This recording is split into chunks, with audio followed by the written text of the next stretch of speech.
Northern Vietnam is full of culture and natural wonders. Ha Giang is one of the wonder which recently many backpackers thrive to visit.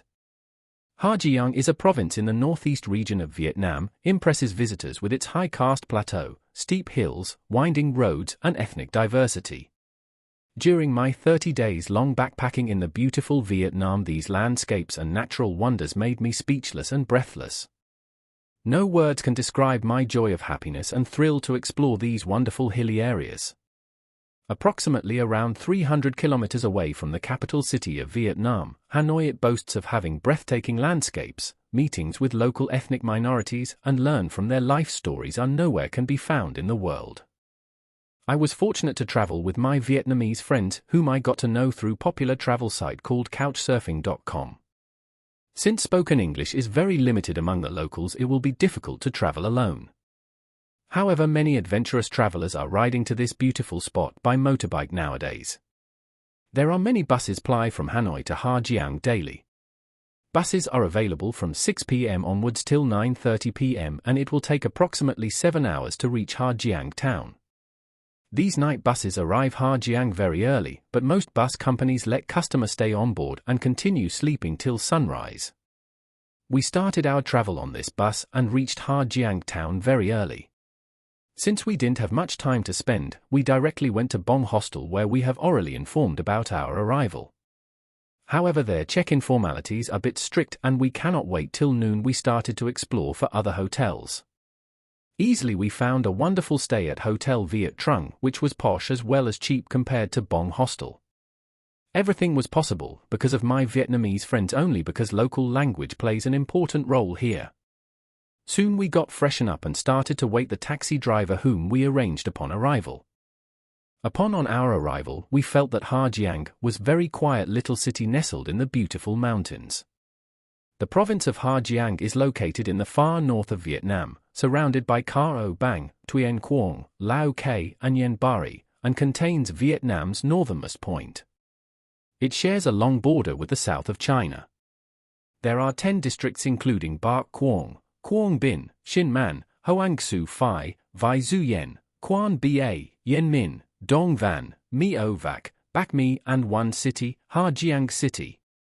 Ha Giang consists of various ethnic minorities, Chechens, Tay, Hong, Dao, Nung, Cao Lan, Hoa, Lo Lo, etc. They can be distinguished by their clothing. The terrain sometimes resembles our beautiful Ladakh region, but with lots of flora. Normally there is only 2 seasons, namely rainy and dry season. Depending on the altitude, climate will change. Even though the province is good to visit throughout the year, September to November and March to May are when the temperature is most pleasurable.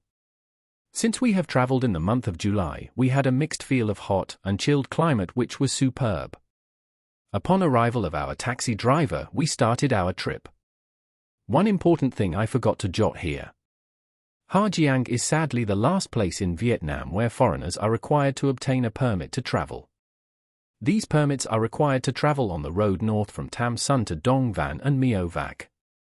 In order to travel past Ha Giang, you need to acquire a permit to enter the border area.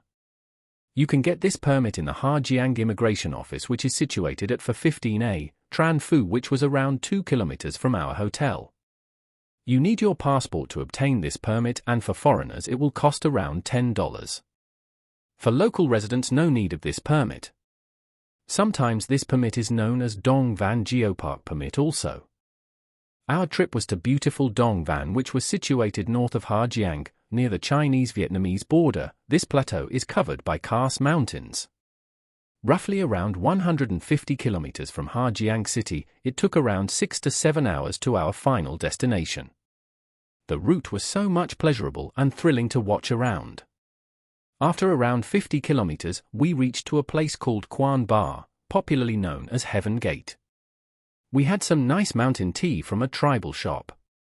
After a short hiking, we reached to the top of Quan Ba, where we found some exotic wild butterflies. The scenery from the top was so mind-blowing. From there we saw different-sized hills and yarn-like roads at bottom.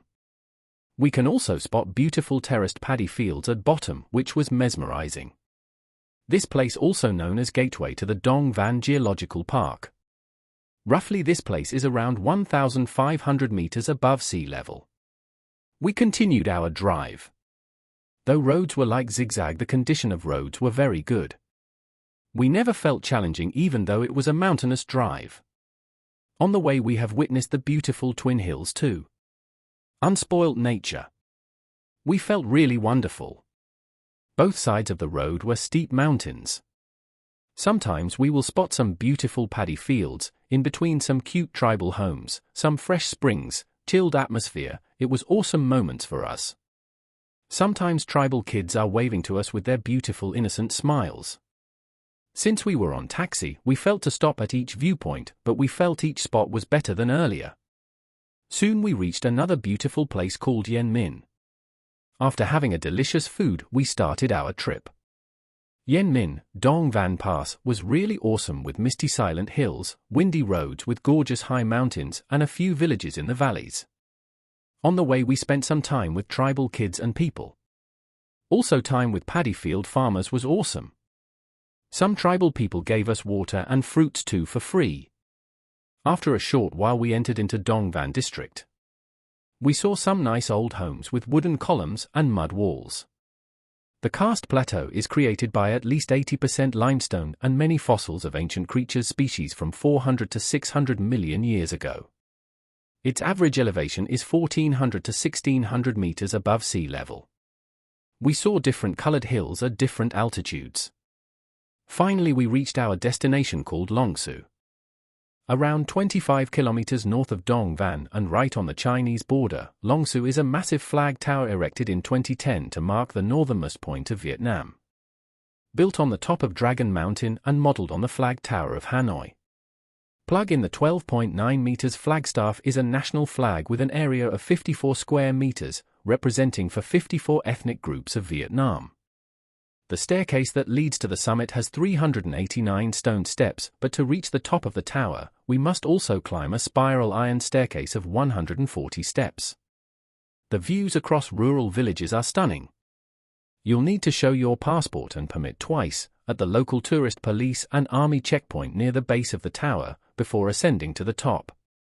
After reaching at the top, we felt like we are on top of the world. The fresh air and gorgeous views around us made us to jump with joy like a small kid. My friends pointed me the mountainous range, which was the border to China. I just felt how lucky we are to live in this beautiful world and witness beautiful scenery like around. Our Mother Nature is so much kind to us by providing this kind of eye-catching creation. Still we are polluting and destroying this kind of beautiful natural wonders for the fulfillment of our desires. We spent a lot of time at the top just enriching the moments. And then finally we returned. Way back we just visited Dong Van Old Market and finally next day early morning 4 a.m. we reached back to our hotel. Giang province is a highly mountainous region. Much of the province is too mountainous for agriculture, leaving much of the land covered by forests. Giang Central Plateau is good for growing plums, peaches, and persimmons, which the province exports. Tea is also grown. Giang is one of the poorest provinces of Vietnam. Traditionally, the vast majority of its economic activity revolved around agriculture and forestry, but in recent years, there have been attempts to establish a manufacturing industry. Infrastructure in Giang has seen improvement, but remains poor. Roads, schools, and health services are less developed than in many other parts of Vietnam.